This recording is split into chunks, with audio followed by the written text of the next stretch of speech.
Ada pertanyaan yang tiba-tiba muncul dan mengganggu gue tentang fotografi dan gue nggak tahu apakah kalian pernah bertanya tentang hal yang sama, yaitu kenapa foto dan film zaman dulu itu hitam putih semua ya? Bahkan visual hitam putih sudah lazim digunakan untuk menggambarkan konsep sesuatu yang terjadi di masa lampau.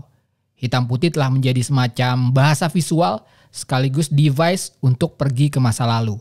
Baik lagi ke pertanyaannya, kenapa? Sebuah karya visual, apakah itu lukisan, foto, atau film, seharusnya merepresentasikan realitas. Jangan-jangan orang dulu memang melihat dunia dengan hitam putih. Biar tambah bingung sekaligus menarik, gimana kalau gue ajukan pertanyaan berikutnya, yaitu kenapa foto zaman dulu itu hitam putih, sedangkan lukisan tertua berumur 45.000 tahun di Gua Sulawesi aja udah tampil dengan warna. So, di video kali ini kita akan membahas tentang warna dan bagaimana berkomunikasi lewat warna.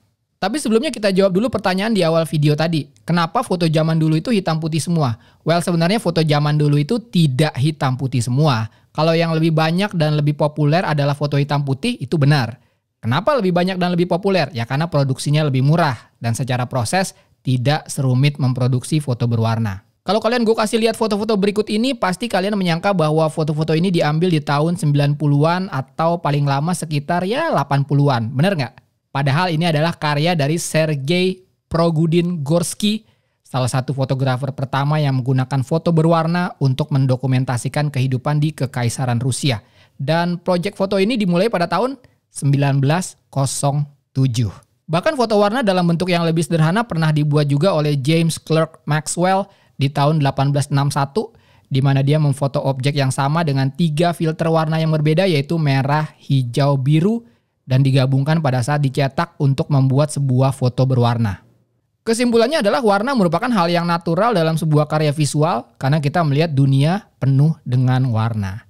Dan elemen warna inilah yang digunakan untuk berkomunikasi dan menyampaikan emosi dalam sebuah karya visual.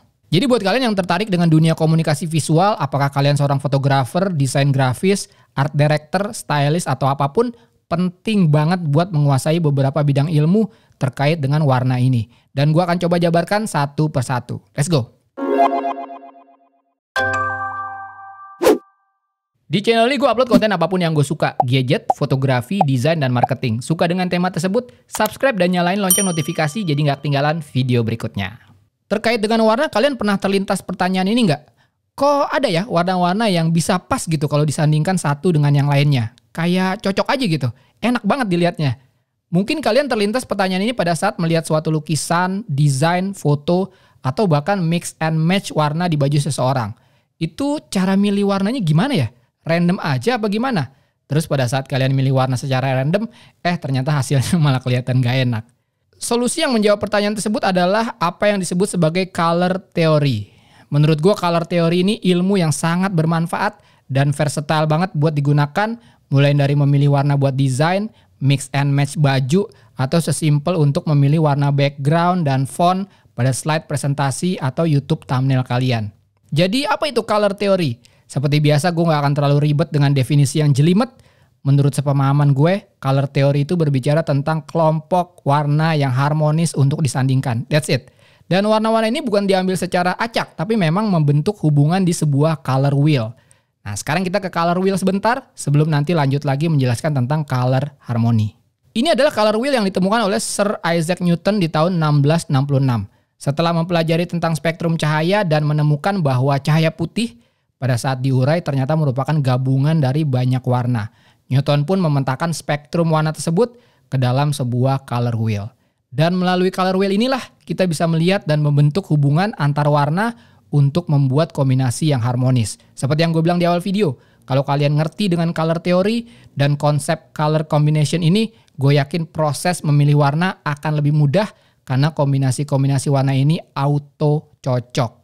Oke, ada 3 konsep kombinasi warna untuk membentuk color harmony. Well, sebenarnya ada beberapa lagi sih, tapi menurut gue 3 ini yang cukup fleksibel dan aman digunakan untuk berbagai keperluan. Nanti gue jelasin, sekarang kita ke 3 konsep ini dulu. Kombinasi pertama mungkin kalian udah familiar, yaitu monochrome. Ini adalah kombinasi warna yang paling simple karena hanya bersumber dari satu warna. Variasi warna didapatkan dengan cara menambahkan putih atau tint yang menghasilkan warna yang lebih muda dan atau menambahkan hitam atau shade yang menghasilkan warna yang lebih tua. Contoh, kita ambil warna biru. berarti kombinasi warnanya adalah biru, biru muda, dan biru tua. Kenapa sih kombinasi warna monokrom ini terlihat cocok dan harmonis? Ya karena warna-warnanya bersumber dari warna yang sama alias dia juga. Dan mata kita melihat hubungan yang jelas antara kombinasi warna tersebut. Monokrom ini boleh dibilang kombinasi warna yang basic dan aman untuk diterapkan ke berbagai macam kebutuhan. Nah, kalau monokrom dianggap terlalu plain dan butuh kombinasi warna lain agar terlihat lebih variatif, kalian bisa pilih kombinasi warna kedua yaitu analogus. Kombinasi warna ini terdiri dari 3 hue yang berbeda, namun secara spektrum warna masih mirip karena posisi di color wheel yang berdekatan dan bersebelahan. Hubungan ini yang dilihat mata kita sebagai kombinasi warna yang harmonis. Contoh, misalnya kita mau ambil warna biru, berarti analogus colornya adalah navy blue dan turquoise atau blue green. Nah, karena analogus warna ini adalah 3 warna dengan spektrum warna yang berbeda, penerapannya bisa dilakukan dengan cara memilih warna yang dominan dan mana yang diaplikasikan sebagai aksen. Gue udah pernah bikin contohnya di postingan Instagram gue, nanti gue share linknya di deskripsi. Again, kalau kalian belum follow, silahkan follow Instagram gue. Di situ banyak banget konten-konten yang mungkin bisa bermanfaat buat kalian. Next, kalau kalian mau kombinasi warna yang agak berani, high contrast namun tetap harmonis dan enak dilihat, kalian bisa pilih konsep kombinasi warna ketiga yaitu complementary. Kombinasi ini diambil dari warna yang letaknya berseberangan pada color wheel.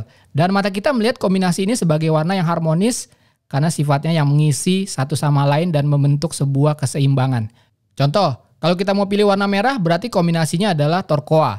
Atau orange berarti complementary colornya adalah biru.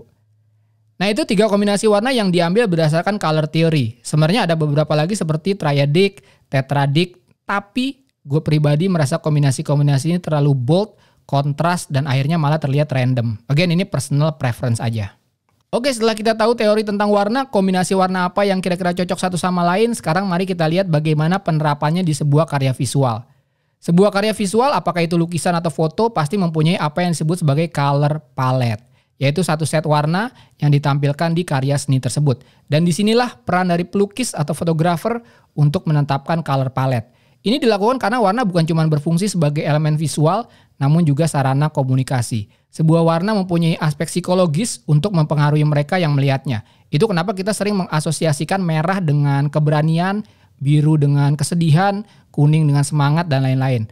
Walaupun sebenarnya psikologi warna juga sangat subjektif dan bergantung dari banyak hal. Salah satunya tradisi dan budaya. Tapi itu mungkin akan kita bahas di kesempatan yang lainnya. Sekarang mari kita lihat beberapa karya visual beserta color palette-nya. Pertama kita ke lukisan dulu deh. Menurut gue salah satu pelukis yang punya color palette paling prominent tidak lain dan tidak bukan adalah Vincent van Gogh. Lukisan-lukisan Van Gogh terkenal dengan penggunaan warna yang striking. Coba lihat The Starry Night, Noon Rest from Work, atau Whitfield with Crows, dan juga Cafe Terrace at Night. Van Gogh ingin membajak mata kita dengan warna yang bold dan kontras melalui complementary color biru dan kuning. Dan ini color palette-nya Van Gogh yang menurutnya bisa memberikan emosi yang kuat pada karyanya. Van Gogh pernah menulis surat kepada saudaranya Theo Van Gogh tentang hal ini. The dome of the sky has an extraordinary blue. The color of sunlight is that pale silver, sweet and enchanting, as the combination between the heavenly blue and the yellow in Vermeer's and Delft's painting. I fail to resume so beautiful.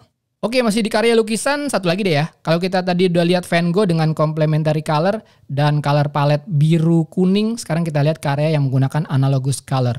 Claude Monet, layaknya seorang impresionis, bukan melukis realita atau keakuratan sebuah objek, namun lebih mengcapture esensi dari objek tersebut. Apa impresi sang pelukis pada saat ia melihat scene atau objek tersebut? Itulah yang dituangkan ke dalam kombinasi warna dan sapuan kuas. Contoh lukisan Monet dengan analogous color adalah beberapa karyanya pada seri lukisan Water Lilies yang menggambarkan kebun bunga dan kolamnya. Kombinasi warna analogus dengan color palette biru, hijau, dan sedikit aksen pink menggambarkan kesan yang tenang, tranquil, dan mengkomunikasikan kedekatan dengan audiens. Oke, kita udah bahas color palette pada lukisan. Sekarang kita lanjut karya visual yang kedua yaitu fotografi. Bagaimana mengaplikasikan color palette ke dalam fotografi? Kalau menurut gue tergantung dari jenis fotografi itu sendiri. Di sebuah komersial fotografi seperti foto untuk iklan, fashion, atau bahkan wedding, pemilihan color palette adalah bagian dari proses pre-production. Pemilihan kombinasi warna bisa diaplikasikan ke dalam lighting, setting, props, wardrobe, atau bahkan make up. Dan pemilihan warnanya sendiri tergantung dari apa yang ingin dicapai dari fotografi tersebut. Intinya di situasi setup seperti ini kita bisa mendapatkan keleluasaan untuk menentukan warna yang sesuai dengan yang kita inginkan. Nah, gimana kalau fotografinya dilakukan untuk ekspresi artistik dan situasinya tidak bisa di-setup atau dikontrol, seperti street photography misalnya?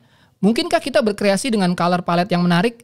Mari kita lihat contoh dari dua fotografer yang menurut gue karya-karyanya berhasil membajak mata kita dengan warna. Yang pertama adalah Saul Leiter, salah satu fotografer pertama yang menggunakan warna sebagai medium untuk berkarya. Ciri khas dari karya foto Saul Leiter adalah pendekatannya yang minimalis bahkan sedikit abstrak. Di dunia Saul Leiter yang tercermin dari karya-karyanya, warna adalah aktor utama dan lebih penting dari keseluruhan cerita. Lihat bagaimana Saul Leiter tidak ragu-ragu untuk mengcrop frame-nya agar bisa mengkomposisi warna yang lebih striking, apalagi dikombinasikan dengan color palette merah, kuning, yang merupakan complementary color untuk efek yang lebih bold dan kontras. Penggunaan warna merah menjadi aspek penting dalam karya Saul Leiter. Kadang ia menampilkannya secara dominan, kadang ia menampilkannya sebagai aksen. Kedua cara berhasil untuk membuat focal point di foto-fotonya karena merah dikenal sebagai warna paling sensitif yang bisa dirasakan oleh mata kita. Fotografer kedua adalah William Eggleston. Menurut gue kalau ada satu kalimat yang tepat untuk menggambarkan karya-karya dari Eggleston adalah mundane things with extraordinary color. William Eggleston memotret objek-objek keseharian dan di sekitar kita dengan warna-warna yang mampu membajak mata kita. Salah satunya adalah karyanya yang paling terkenal yaitu foto atap merah dengan bola lampu dan kabel ini. Sebuah foto pemandangan sehari-hari dengan warna yang sangat mencolok. Dan selain dari karyanya yang keren, yang gue kagum dari William Eggleston adalah mindset dan approach-nya ke fotografi. Melalui karya-karyanya gue belajar bahwa fotografi itu nggak harus selalu grande, wah, mencengangkan, filosofis, atau penuh dengan makna.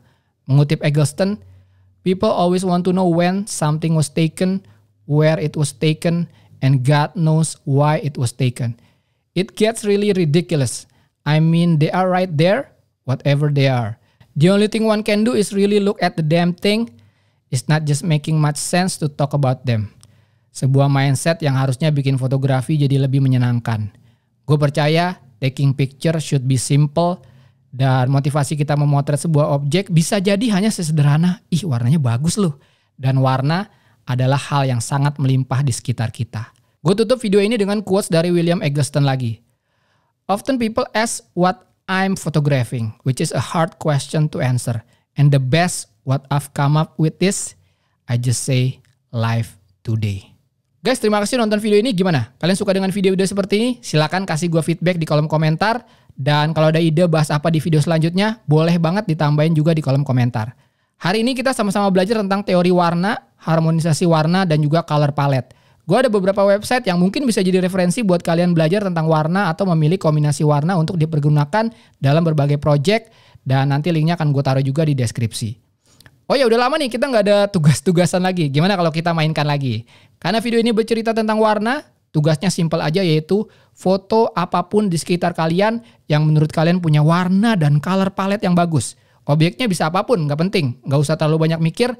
Yang penting menurut kalian perpaduan warnanya asik. Silakan potret, upload di IG stories kalian, lalu tag gue tangan belang, dan kasih hashtag warna hari ini. Oke, segitu ya video kali ini. Seperti biasa, klik like kalau kalian suka dengan video ini. Dislike aja kalau kalian suka. Follow Instagram gue tangan belang. Cek link di deskripsi untuk informasi lebih lanjut tentang video ini.